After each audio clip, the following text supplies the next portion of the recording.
Hello everyone and welcome to Voice City Youth Talk Show, the youth talk show that has got everyone talking, where we discuss the day-to-day challenges that are faced by the youth in their daily lives that we're not as comfortable discussing with our parents or our guardians. Today we're going to be delving deeper into the theological aspect of marriage in this episode. I am your host, Brandon Chinembiri, and this is my co-host. Hello everyone, I am your co-host, Nobukanya Hlabangana, and this is Voice It Youth Talk Show.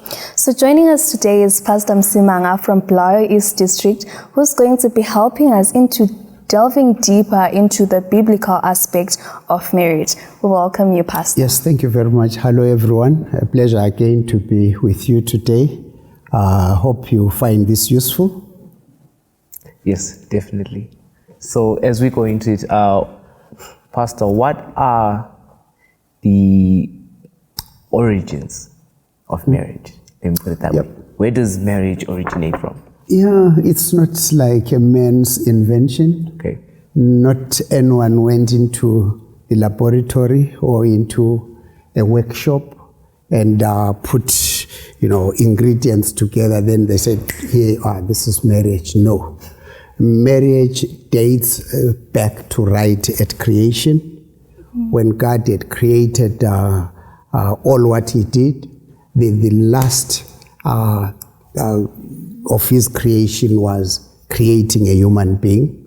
The Bible records in Genesis it was just the man, and when the man was found lonely, God created a helpmeet, one who looks like him. So he created the wife, and then she was given to Adam as the wife. So I'm saying it originates right from creation. It's what God gave it to the human beings, that they have to marry, man and wife. So now dealing with an overruling issue in the community of same-sex marriages. So now, Pastor, would you please enlighten us on these type of marriages? Are they biblical? No, but... Yes, I'll be very frank that same-sex marriages are a diversion from what God had intended. Straight from Genesis, male and female. It's just straight. There is no neutral, or no one is left guessing. It's just male and female. Even in animals, the way they are pairing, it's male and female. So it goes with human beings that it's just male and female. That one is very clear. Anyone who will try and divert and say, I feel this, I want this, that's theirs. But if we really go back to the origins, the one who created human beings, the one who actually constructed marriage, did he give guidelines? Yes. What are the guidelines? Male and female. It's clear. Take your own choice, but from the origins, it's clear. All right. So I heard someone say that when God created Eve for Adam, you said he created a helpmeet, not a help me eat. So what are some of the misconceptions when people are getting into marriage? What are some of the wrong reasons that people get into marriage? First and foremost, marriage is about love. Okay. Let's get that one clearly. That love has to be mutual. The two, they have to love one another. That one has to be very clear. That's our starting point. But for someone now to say, I want like an ATM where I can press and money comes out, normally some ladies would think that they marry in order to get the support. Or some men also will say, I'm looking for a rich lady that would bring money into the home. It's a wrong motive if it goes that way. It has to be on love. That's the bond. That's the binding element. It has to be on love. Then we have to work hard now to generate the money or the income. Somebody may get married and say, look, I want somebody who wash my plates and wash my shirts and make up the bed. That's another wrong motive. You are not looking for a slave.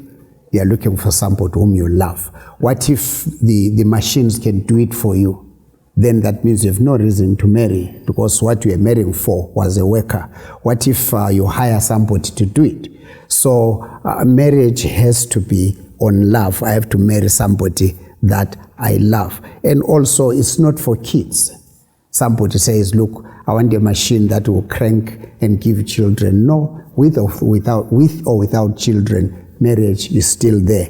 The basic line, we love one another. And then we'll get the fruits as we go on. Even no pressure from somebody who will say, but you should be getting married now. Everyone is married. No pressure. Let it come and let it be based on love. Well, what really is needed in making a marriage work? Because I believe that as the youth, we see marriage as like a fairy tale where everything is just perfect. So would you please enlighten us on what are the basic necessities of making a marriage work out? I must tell you, I've been married for 40 years. For 40? For 40 years, yes. This is, come December, it will be 41. Sure. It's a very practical institution. I got married in my late 20s. Of course, in my mind, it was like a very rosy institution where smiles are always there, where no mistakes are made, where it's always, there is that excitement. But it is a very practical institution. For your interest's sake, to show how practical it is, we differed right at honeymoon. 3-4 days into it, we just differed badly. So you have to be very practical and take one step at a time. Right at honeymoon, that world which was up in the sky just crumbled. We were now facing each other, so we had to work out a practical way that has brought us up to here. So it's not really whereby you are just like excited and look up in the sky and say it will always be. No. You just hit a roadblock. You have to find a bypass. You just hit a ditch. You find a way of how to, and you have to feel for one another. You have to sympathize with one another. You have to be there for each other. And also you should not be afraid of saying, I'm sorry. Forgive me. Those are magic words. If you make a mistake, don't be stubborn and say, I'm a man, I will not. Or don't be stubborn and say, I'm pretty, I will not. No, you just have to own up, I'm sorry. And of course, the other one, when they say, I'm sorry, the other one must receive and accept that apology. So it will be very practical. And also, there are many people who think love will always be bubbling. No. Love is very practical. You wake up one day, there's no love, you don't feel it, you don't like it, but still you have to know, I committed into this thing. Even if I don't feel like saying, morning, my love, I just have to. And surely if you do so, love will start bubbling again. Go out and bring flowers, make a phone call, I love you, I miss you. All those would really keep it going and generate it. And many people would think that maybe love is about sex, going into the bedroom. Yes, on an imaginary young people's mind, that's what it could be. But ask those of us who are old, it turns around and it ceases to be number one in the subject. It can come with a smaller percentage, but we can start asking, what are we eating? How are the children going? There are now major blocks that you have to deal with. Of course, bedroom or sex will become part of it, but as you go along, it turns around, it takes a very small percentage. But to many young people, they think, 99%. Yes, you may start there, but walk with me down the line, the scales will change. That's why the vow says, in health or in sickness, in prosperity or in poverty. So that would, take that. And also I must hasten to mention that age also will catch up. She will cease to be the pretty lady that I started with. My wife used to walk in these long shoes, and if I'm asking for them, she would know I mean the stilettos. But this time she has no hip of walking on those. But still nothing should change. Nothing should change. Even myself, I didn't have the wrinkles that you see. I didn't, look, I used to have dimples, but look, when I'm old, it's all wrinkles and I've gray hair, but still, with all that changes with age, we still have to keep together because we love one another. Okay, so there's a grandson asked his grandfather, how do you still manage to call my grandmother sweetheart, love? And the grandfather said, the truth is that I forgot her name 10 years ago. So building on that, that's crazy. Okay, what are the biblical grounds of divorce? We know that we should try as much as possible to maintain the marriage, to make it work. But what are the biblical grounds of divorce? Number one, right from the beginning, God says, I hate divorce. In other words, there is no room for it. It's man's invention. It is not in God's plan. Okay. That's why when he created these two, he says they are no longer two, but they are one. Meaning that I can't split myself. So these two, you are given that image of saying we are just one. There is no separation. There is no splitting. So according to the Bible, you are just going to cleave to one another till death do you part, or does you part. So that's the biblical background to it. But then the Bible simply would allow divorce or separation on grounds of unfaithfulness. Of course, even that one, Jesus says it was because of the hardness. When they were saying, yeah, but Moses allowed us to divorce, he says because it was the hardness of your hearts. So as far as God is concerned, you just stay together. Yes, you have the ground of saying, if one is unfaithful, yes, I can divorce them. Fair enough. But it doesn't rule out the element of forgiveness. You can forgive. And I must give the ladies a good mark, a credit to say, ladies have done well in forgiving the spouses who are unfaithful. Many homes are holding because ladies have done well. We give them a good clap of hands, they have done well. Men would find it very difficult. My wife has been unfaithful. Then you say, forgive. They say, never, never. Of course, few men have done it, but the majority, they have found it difficult. So it's meant for life. Divorce only on the grounds of unfaithfulness. And also there is a new thinking now that says, look, if the marriage is very abusive, yeah, she is beaten. I don't know if men would be beaten as well, but she is being beaten all the time and she is in danger of even being killed in this situation. Possibly that can be considered. Somebody says, well, they may separate. Yes, separation may. Possibly somebody will come to their senses and they come back again. So you've got those, but biblically, for life. Wow, okay. Thank you so much for watching. That was a theological perspective on marriage. Catch us on the next segment of this episode where we answer your questions on the theological perspective of marriage.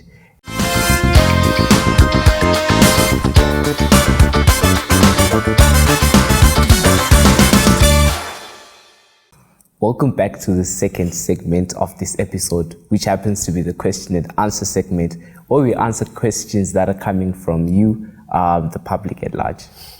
Right, so we've got our first question from a youth from Ilona.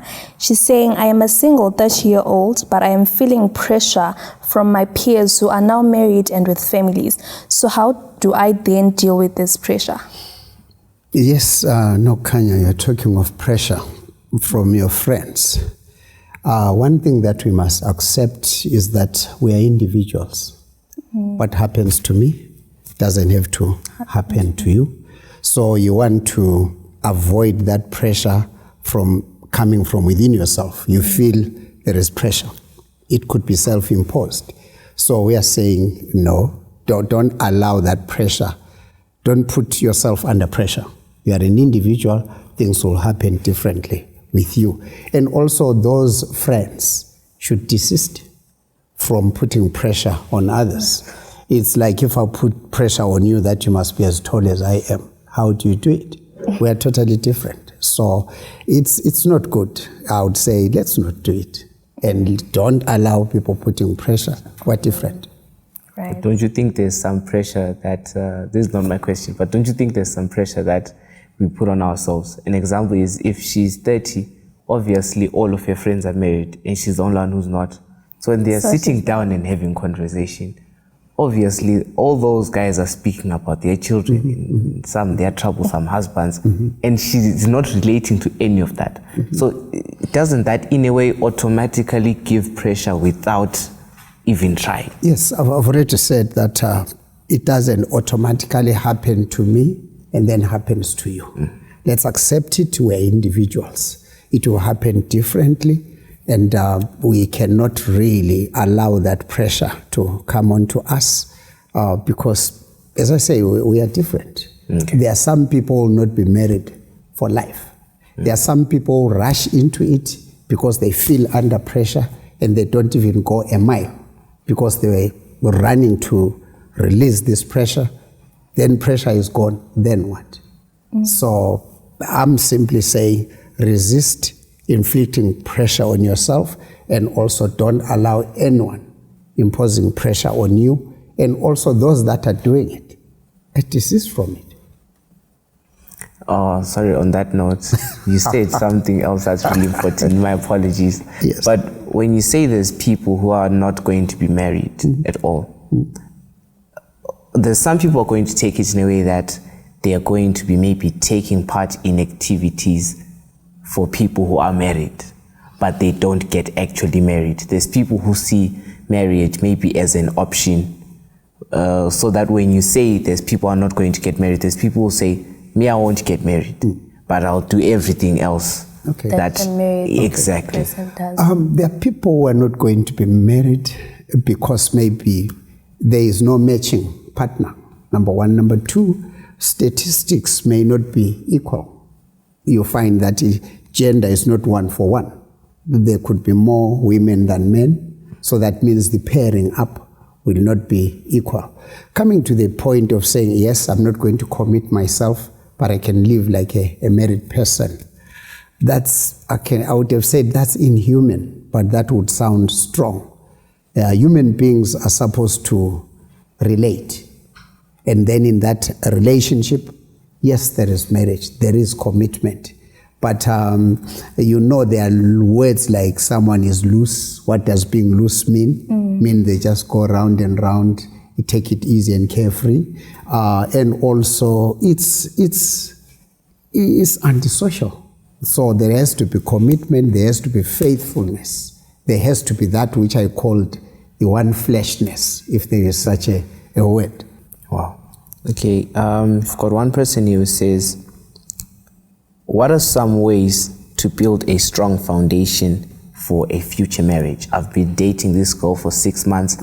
What are some of the ways that we could build a strong foundation so that we actually, make it long term? It's difficult to say X, Y, and Z. In other words, I cannot start a school and say to you A, B, C, D, go and do it. And then you leave this place and say, yes, I can do it. It's you take it one day at a time. But what would be key is you have to be yourself. In other words, you don't want to wear two faces. You have just one face, be yourself, so that we can read who you are. You are the same today, you are the same tomorrow. So number one is that you should be yourself. And you don't want to copy and say, I want to be like so. You have to be yourself, and you have to be practical, and you have to be honest, you have to be open, so that the one that you are teaming with, they know when you say this, that's the truth. And they know that when you don't like it, you say you don't like it. So I'm simply saying you just have to be yourself, be honest, be open, and be committed. Okay. All right, so we've got another question here. What role does personal growth and development play in preparation for marriage? Personal growth, I'm assuming you are talking of maturity. That's why babies do not get married, because they are still immature, they are not responsible. they are not capable of handling issues. So the very opposite that I'm stating on the other side, that you have to mature, you have to be responsible, you have to arrive at a point where you can make decisions and stay with them. And also, somebody has to be prepared to go through it. It won't be easy, but you have the commitment, you're prepared that, look, I have to work and make this thing work. So as an individual, you need to be mature, and also you need to be prepared to face tough times. You enter into it with that preparation. You know it's not going to be easy, but you have the commitment to do it, and you have the maturity and responsibility. Right. So someone is asking, says, I'm dating someone and we're still starting. What are some of the red flags to watch out for in a potential partner for marriage?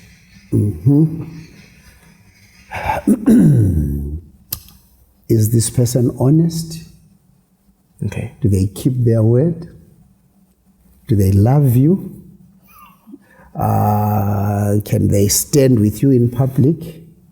Are they able to make decisions? Because if someone doesn't not make decisions, how are you going? To me, it's a red flag, because you have someone who can make a decision. And if someone is not honest, today they say this, so how are they going to be honest in future? Even just telling the truth, they can't just tell the truth. So all those are red flags that say, wait a minute. Then next time you're more careful and you see it's coming back again. But unfortunately, young people, they kind of get too excited that even if you say, hey, watch out for this, watch out for this. The red flags become pink. They would not even when parents are saying, no. Like Samson says, she pleases me. It was a red flag. Samson don't, but she says, it pleases me. So I'm simply saying that we need to be very practical. Yes, it has happened. How come? Let's look into it. And surely it will show itself. Don't swallow it all by excitement, thinking things are going to be okay and just cover up. Yes, I saw it, but I'll cover up. No. It will show itself. On that note of being public, just yesterday I saw someone in a comment section on a certain video saying, my ex-boyfriend used to tell me that he can't walk with me in public, so he would walk forward and tell me to follow behind him because he didn't want to be seen with me. If they can't walk in public with you Great. when you're still pretty and you What's know, more when you're now old? Possibly you now have a baby, you are this, you are no longer how then? So if they can't stand with you in public, that's a red flag. Okay. Yes. Don't try and think you're going to develop it And make it better. white. Okay, we've got another question. How can we handle conflicts and disagreements constructively in a future marriage? Conflicts will always come. You are not angels, you are human beings. A conflict simply means I'm thinking this way and someone is thinking that way. So we have to now work together to find a middle line. Middle line doesn't mean 50-50. Middle line may mean if really I was so much away, I can come close this way. If it means, so it's agreeing, yes, we have a difference. Let's sit down and work out a solution. It's a thing that we're going to work together. Number one, agree there is a problem. And number two, what's the best way of coming out of it? No one should say, I'm right and you're wrong. So we are all willing, we are all in a boat that is sinking. So we're going to work together to make sure we close the gates and we sail home. Actually, There's a person who says, what are some practical ways to maintain my personal identity when I'm in a relationship? Because sometimes I tend to fail to be my own person and associate myself too much with my partner when I'm dating someone. Personal identity is what you do to yourself. if you're not confident with yourself, then you let people tell you what you should and what you should be. But personal identity, believe in yourself, be confident about yourself, and don't allow people to impose their identity on you, because I'm me, I can't be you. Okay. There's another question from another youth. How can we, or I, develop healthy communication skills to prepare for marriage? Communication, it's not a one-day exercise. You learn as you go. That's right. But the one thing that you want to do, you want to be honest. If I'm angry, I'll say, look, I'm upset. If you don't like it, I'll tell you I don't like it. And then the other, oh, you don't like it, I'm sorry, I didn't mean to upset you. So you develop, you learn to, for instance, as I would say, it was difficult for me to say I'm sorry, very difficult. But now it's no longer. No, it's no longer. And you say it and you mean it. At times we even accompany that with a kiss. And it really underlines it. It's interesting. So someone's also asking here, what resources or tools are available for us who are trying to learn more about marriage preparation? Resource number one, Mina, which I find very helpful, my parents. You may not believe it. They are not as educated as I am, but there is a lot that they taught me. To me, that's resource number one. Our age, the young people of today, never think you are smarter than your parents. You're not. I'll also mention that the Bible is not obsolete. It's not outdated. That's the foundation. That's the original. That's where counseling is. And also there are people, I can't say good people, but there are those that have walked the way. It's good to learn from them, not to copy them, but to learn from them. Basically, I would, yes, we go to church. Church will come up with programs, but never be full of yourself and say you now know everything. Learn, I've already said, your starting point is from your own parents. Thank you so much for watching this segment, our question and answer. Feel free to keep sending your questions because we're ready to answer them. Catch us on our next episode, and thank you so much for watching this episode.